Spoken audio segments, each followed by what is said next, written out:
Bonsoir à tous, bienvenue dans Maghreb Orient Express, ravi de vous retrouver au sommaire. Ce soir, la politique arabe de la France. Faut-il s'attendre à des changements avec l'arrivée au pouvoir de François Hollande et des socialistes, la Syrie, la Palestine, le Maghreb, le printemps arabe, beaucoup de dossiers plus ou moins chauds sur le bureau du nouveau président français. Et autour de cette table, ce soir dans Maghreb Orient Express, 3 invités pour en parler. Denis Sieffer, merci d'être avec nous. Vous êtes directeur de la rédaction de l'hebdomadaire Politis. Vous êtes co-auteur de La guerre israélienne de l'information, des informations et fausses symétries dans le conflit israélo-palestinien. C'est aux éditions La Découverte. Et puis on voit à la une Indignez-vous de Stéphane Hessel. C'est l'une donc de Politis qui paraît chaque jeudi en France. Alain Frachon, bienvenue à vous. Vous êtes éditorialiste au Monde et vous avez notamment coécrit L'Amérique messianique, les guerres des néoconservateurs. C'est paru aux éditions du Seuil. Et puis Fatia Dazieni, vous êtes politologue. On vous doit notamment Monarchie et société d'Arabie. C'est donc le titre de votre livre. C'est aux presses de Sciences Po. On va donc commencer cette émission avec la Syrie. Le président français François Hollande s'est exprimé cette semaine à ce sujet. Il n'exclut pas une intervention dans la Syrie de Bachar al-Assad. On écoute. Elle n'est pas exclue à condition qu'elle se fasse dans le respect du droit international, c'est-à-dire par une délibération du Conseil de sécurité. À moi, à d'autres, de convaincre Russes et Chinois. Mais aussi de trouver une solution qui ne serait pas forcément militaire. Parce que la pression, elle doit se faire dès à présent pour chasser le régime de Bachar el-Assad. Chasser Bachar el-Assad, intervenir militairement sous mandat de l'ONU. Denis Sieffer, est-ce que cette annonce vous a surpris ? C'est-à-dire que je crois que ça ne mange pas de pain de dire ça comme ça, parce qu'il était sur le point de recevoir Poutine, et avec la certitude que la Russie ne bougera pas, en tout cas sur une intervention militaire. Donc c'était vraiment un peu un effet d'annonce qui ne faisait pas beaucoup avancer le schmilblick, si j'ose dire. Bon, c'est un peu surprenant quand même qu'il l'ait dit de façon aussi abrupte, mais c'est quand même dans l'inconséquence pour l'instant, parce que je crois que personne ne peut l'envisager sérieusement. C'est beaucoup trop compliqué, et c'est un conflit qui est pollué par des tas d'autres conflits sous-jacents qui viennent le troubler, et qui fait que la solution n'est pas du tout simple, et qu'une intervention occidentale, du moins c'est ce que je pense, serait désastreuse.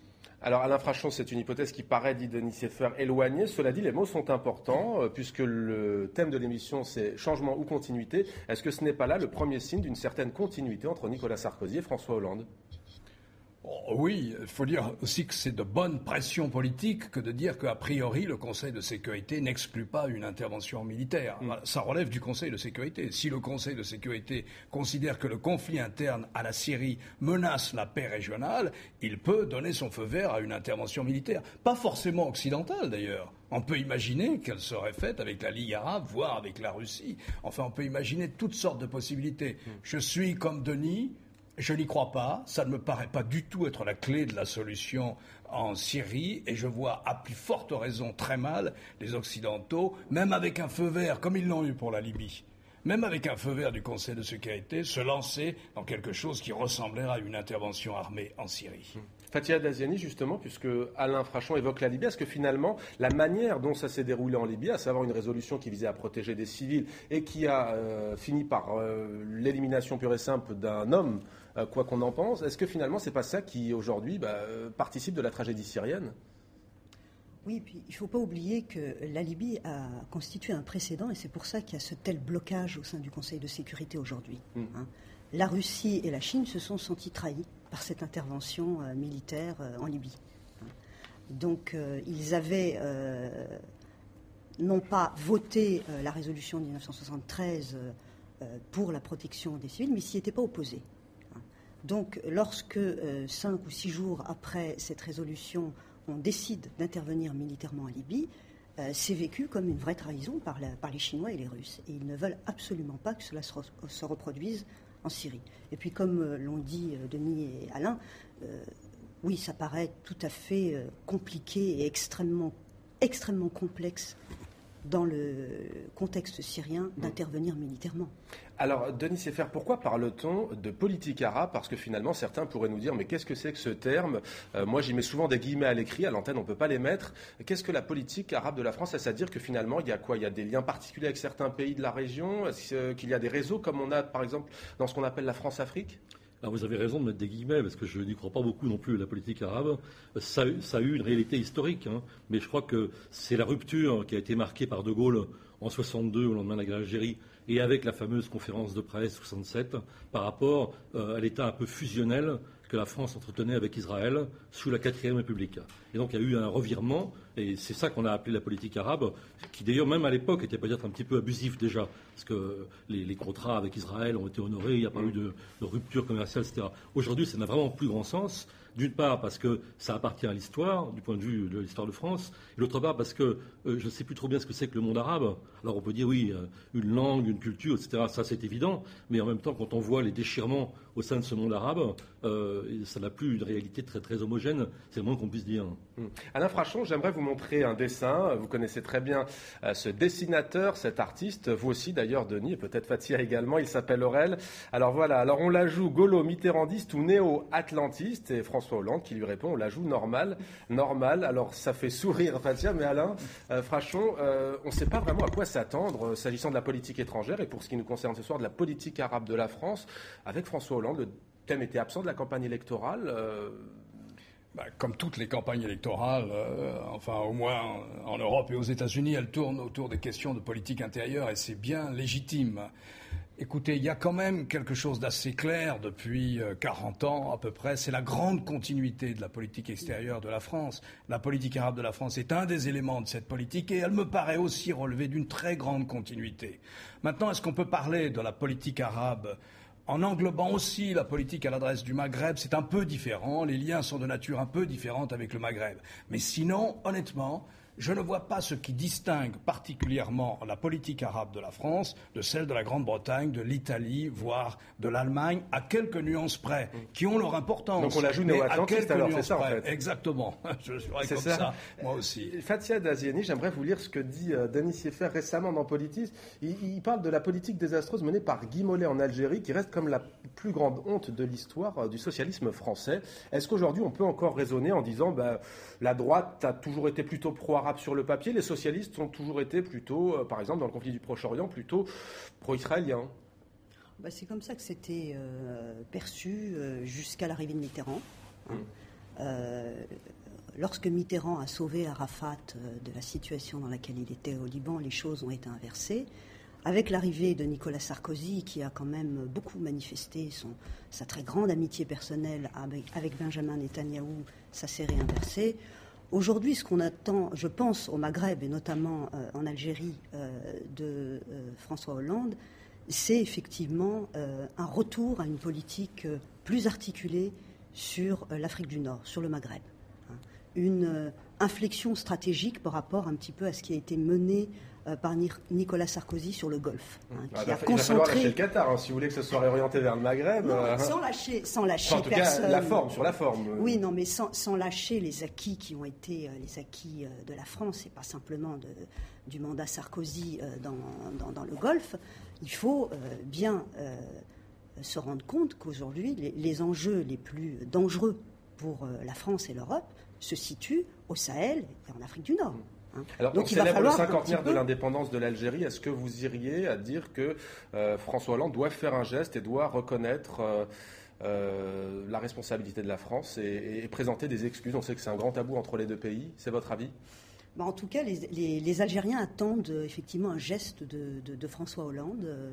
Maintenant, moi, mon avis pèse pas pour grand-chose. Mais effectivement, il faut essayer de dédramatiser cette relation et d'arrêter aussi systématiquement de choisir le Maroc contre l'Algérie ou l'un contre l'autre. C'est vraiment une situation qui... Précisons d'ailleurs que le seul dirigeant pour l'instant arabe que François Hollande a rencontré, c'est le roi Mohamed VI lorsqu'il était récemment en visite privée à Paris. Denis Sieffer, puisqu'on parle de la guerre d'Algérie, j'aimerais qu'on regarde une de l'hebdomadaire Politis sur la guerre d'Algérie. Justement, on va la voir à l'image. Fini la guerre d'Algérie, point d'interrogation. C'était il n'y a pas si longtemps que ça, je crois que c'était fin 2011. Image très forte avec un policier face à un jeune. Ça veut dire quoi? Ça veut dire deux choses. D'une part, il y a une forte composante de politique intérieure et la question de l'immigration, qui est quand même est un sujet névralgique, vécu très mal et je pense à juste titre de l'autre côté de la Méditerranée.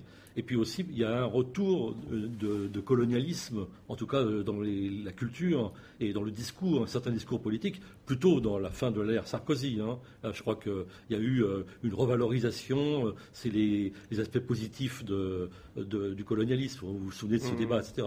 On a vu des stèles, des monuments qui ont été érigés avec des anciens de l'OAS, etc. Donc il y a eu, dans le Midi de la France, il y a eu tout un retour comme ça de colonialisme un petit peu culturel, je dirais, qui, je crois, était de très mauvais aloi. Alain Frachon, sur la guerre d'Algérie, peut-être un mot, c'est que François Hollande avait évoqué des célébrations sur ce cinquantenaire. Nicolas Sarkozy n'avait rien prévu officiellement s'il avait été réélu. Votre avis sur ça ?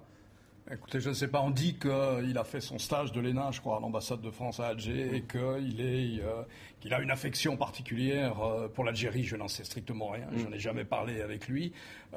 Mais l'image qu'on a vue précédemment était intéressante parce que, voilà, la relation que nous avons avec les pays du Maghreb dépend aussi de notre situation intérieure, pas simplement de la France, mais de l'ensemble de l'Europe. Or, vous savez, la dette souveraine, le poids, la crise de la dette souveraine va terriblement peser sur toutes les politiques possibles d'aide à l'égard du Maghreb, s'il y en a. Donc, qu'est-ce qui va rester comme geste à l'adresse du Maghreb ? Il va rester la politique consulaire, c'est-à-dire les visas pour les étudiants, pour les jeunes, etc., etc. Et là, c'est là qu'il y aura peut-être une différence entre un gouvernement Hollande et un gouvernement de l'UMP. Mais j'en suis même pas sûr. L'UPM a, semble-t-il, été un échec. Je crois que tout le monde s'accorde à dire. L'Union pour la Méditerranée, le président tunisien Monsef Marzouki appelle à un nouveau projet, mais qui rassemblerait cette fois non pas les dictatures d'outre-Méditerranée, mais les démocraties du bassin méditerranéen. Qu'est-ce que vous incluriez comme pays à l'heure qu'il est ? Tunisie, Égypte, Algérie, Maroc ? Je crois que c'est très difficile de dire. Lorsqu'on prétend à une sorte d'universalité régionale, si ça a un sens, mais de dire on ne prendra que, voilà, si vous prenez l'Union européenne, elle ne peut pas dire notre politique ne va concerner que les démocraties de la Méditerranée. Ah, donc Bachar al-Assad, ça ne vous choquait pas ça de le voir au 14 juillet. Je veux dire, ça n'a pas de sens. Je comprends qu'au moment où la discuter France même avec ses essaye ennemis. d'imaginer d'avoir une politique méditerranéenne, je le comprends, elle intègre Bachar, elle n'avait peut-être pas besoin de l'inviter au défilé du 14 juillet. Elle pouvait maintenir des distances politiques et symboliques, ça compte aussi. Mais dès l'instant où on veut avoir une politique méditerranéenne, on ne choisit pas les pays. Ce qu'on peut faire, si aide il y a, et encore une fois, elle ne sera pas substantielle, compte tenu de l'état des finances publiques de l'Europe, mais si aide il y a, c'est d'appuyer un peu sur ce qu'on appelle la conditionnalité, c'est-à-dire d'être plus généreux à l'adresse d'un pays comme l'Égypte, comme la Tunisie, qui sont dans des expériences démocratiques que nous approuvons et que nous soutenons. Alors justement, Denis Sefer, vous écrivez dans votre édito consacré cette semaine à l'Égypte, vous dites finalement qu'il y a une forme de néocolonialisme qui revient. On voudrait que tous les peuples soient à notre image. Vous faites référence à l'Égypte. C'est peut-être valable sur la Tunisie. Expliquez-nous. Mais moi, je suis un peu irrité par un certain nombre de commentaires ici. On dit c'est le deuxième tour entre le leader des frères musulmans et Mohamed Morsi, Ahmad Shafik. C'est la peste et le choléra, etc. Je comprends que des gens puissent en effet vivre la chose comme ça, mais il y a quand même un acquis formidable. Il y a un processus électoral qui a eu lieu. Il y a eu presque 50% des gens qui sont allés voter. Alors, on sait qu'il y a des zones rurales où les gens peuvent voter. Donc le progrès est immense. En plus, il y a un troisième homme. Certains évoquent des fraudes, mais ça a été le cas aussi en Tunisie. Oui, globalement, vous dites qu'il y a eu un vote libre quand même. Semble-t-il qu'en Algérie, d'ailleurs, si on veut comparer. Et il y a aussi un troisième homme, qui est Sabahri, qui était généralement réputé comme plutôt un homme de gauche, nassérien, etc. Il est très près. Finalement, on voit 4 candidats qui sont presque chacun 20%, 17%. Donc c'est une démocratie qui commence à vivre, même s'il y a un deuxième tour qui n'est pas peut-être le plus souhaitable. Vous dites d'ailleurs, nous, Français, si fiers de notre histoire, nous avons connu aussi des épisodes douloureux. Oui, il y a l'idée et on ne regrette pas la prise de la Bastille. Il y a l'idée qu'après, au lendemain de la Révolution, tout est radieux. Nous, on a eu Thermidor, l'Empire, la Restauration, encore 3 révolutions. Et on a eu un siècle avant que ça se stabilise avec la Troisième République. Alors, on peut admettre quand même qu'il y a quelques années d'hésitation politique en Égypte. Fathia Daziani, on sait que Denis Fer fait référence à cette expression l'hiver islamiste. Chez certains éditeurs éditorialiste. Vous rappelez aussi d'ailleurs dans votre édito qu'il y a quand même des craintes, notamment sur les droits des femmes, et qu'il y a une minorité qui est quand même très virulente, notamment en Tunisie avec les salafistes. Vous, par exemple, est-ce que ça vous inquiète et vous comprenez finalement ce revirement, en tous les cas, avec un certain côté puéril, c'est vrai au début, et puis là, du coup, un côté, on balaye tout d'un revers de main, et c'est l'inquiétude, le désespoir. Non, moi, l'expression hiver, printemps, honnêtement, m'agace un peu. Comme l'a dit très bien Denis, c'est un cycle formidable qui s'ouvre, c'est vrai, qui va s'inscrire dans la durée et qui, bien entendu, se caractérise par des incertitudes très fortes. Maintenant, il y a des salafistes, des frères musulmans. Tout le monde s'exprime aujourd'hui en Tunisie, ce qui n'était pas le cas il y a 2 ans. C'est quand même une chance inouïe et une nouveauté très importante. Le fait peut-être de pouvoir manifester aussi dans la rue, on va peut-être regarder une image, c'était ces dernières heures. En tous les cas, des dizaines de milliers d'Égyptiens ont passé la nuit sur la place Tahrir. Alors pourquoi ? Bien parce qu'ils dénoncent le verdict dans le procès Moubarak, non pas la condamnation d'Hosni Moubarak, mais l'acquittement de plusieurs hauts responsables de sécurité de l'ancien régime. On a appris d'ailleurs que 5 ou 6 d'entre eux étaient libres désormais, venaient d'être libérés. Alain Frachon, pour revenir sur ces inquiétudes évoquées par certains, voire l'hiver islamiste, est-ce que vous partagez le même point de vue que Denis Sieffert, que Fathia Daziani ? Oui, ça ne va pas être très contradictoire autour de cette table, parce que je partage exactement... On a eu beaucoup notre point de vue a beaucoup été donné dans cette émission. Exactement cette analyse. On n'est pas dans le temps journalistique, on n'est pas dans le temps du consumérisme où du jour au lendemain, on va avoir une démocratie scandinave, modèle, de l'autre côté de la Méditerranée. Ça n'a pas de sens. Et si vous voulez, j'irai même encore plus loin.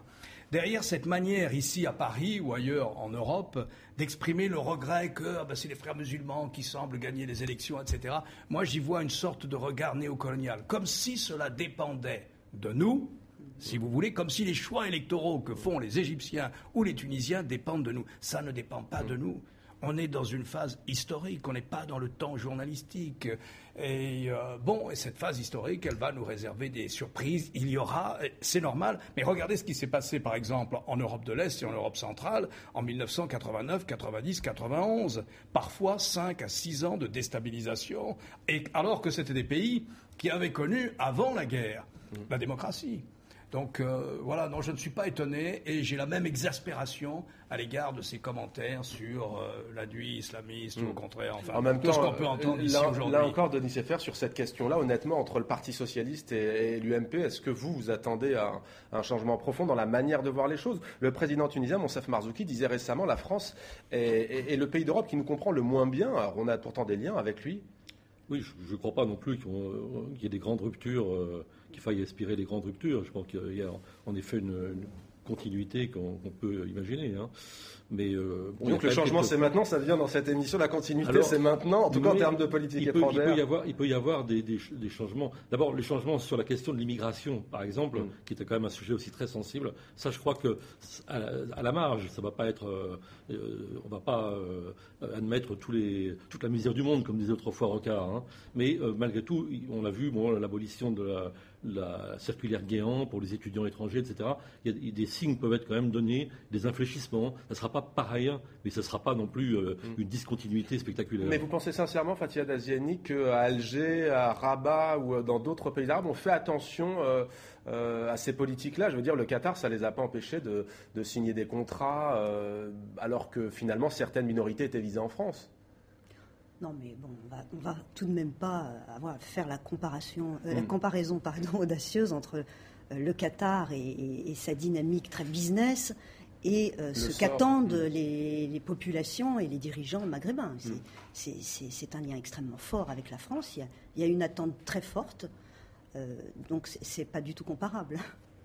Alain Frachon, Denis Sieffert, vous, Fathia Daziani, il se murmure qu'au Parti socialiste, il y ait eu à un moment donné, avant l'élection, une certaine devise, tout sauf Hubert Védrine. Hubert Védrine qui est connu, lui, justement, pour sa tradition, gaulo-mitterrandienne.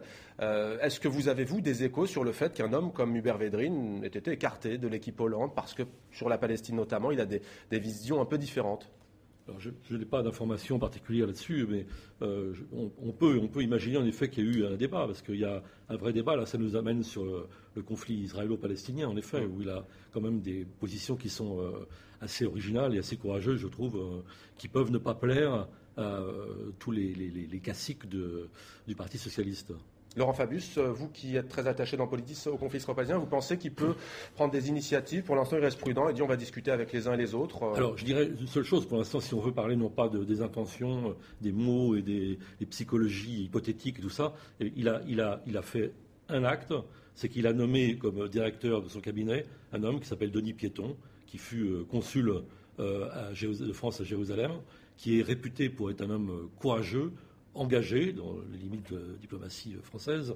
Et je pense que c'est un signe quand même très positif. Maintenant, Mais quand même plus globalement, puisque cette émission est dédiée entre guillemets à ce qu'on appelle le printemps arabe, Alain Frachon, on se souvient du discours de Barack Obama en juin 2009 au Caire.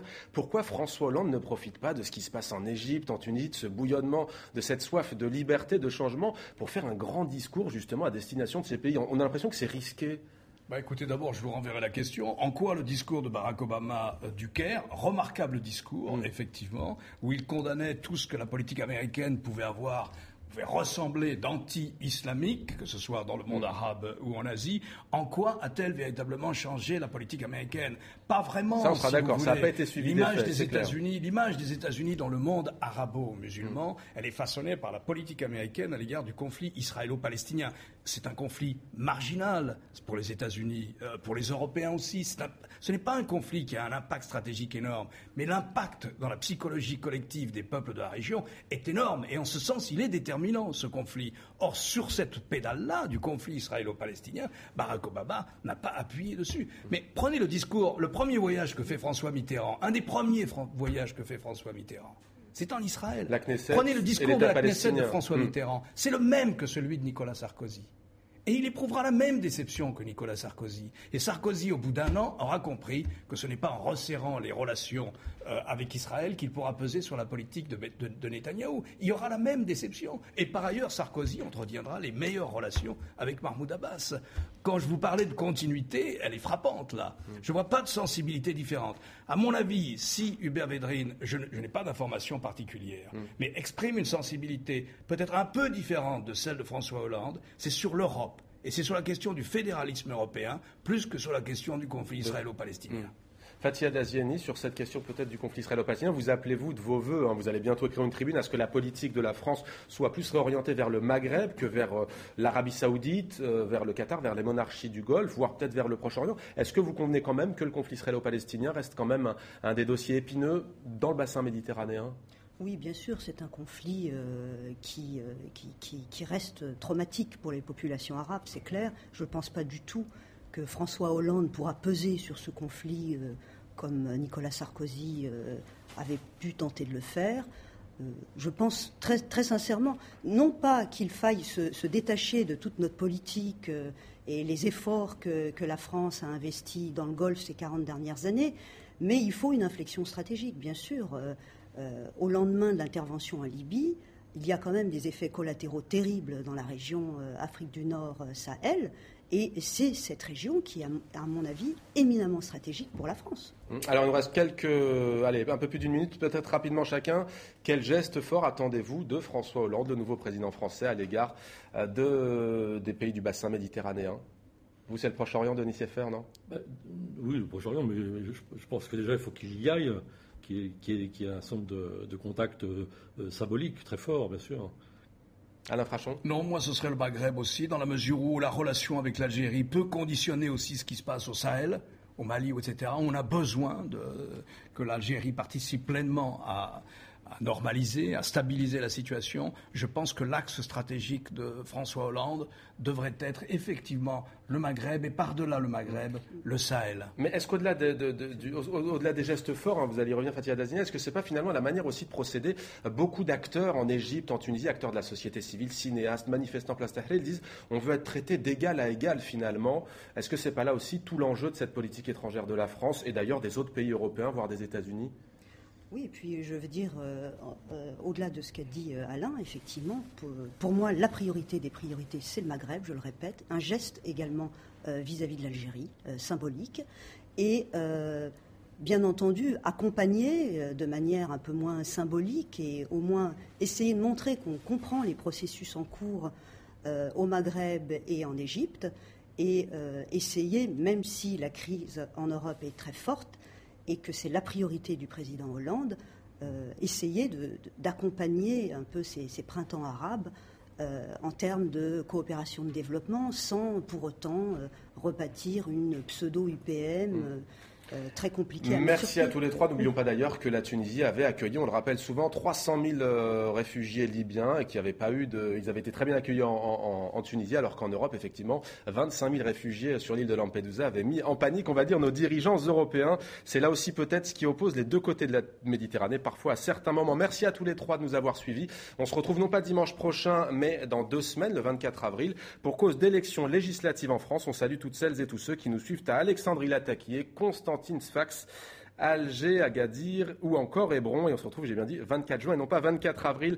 Merci à tous. Donc, je vous dis à dans 3 semaines. On attend vos réactions, vos commentaires sur les réseaux sociaux.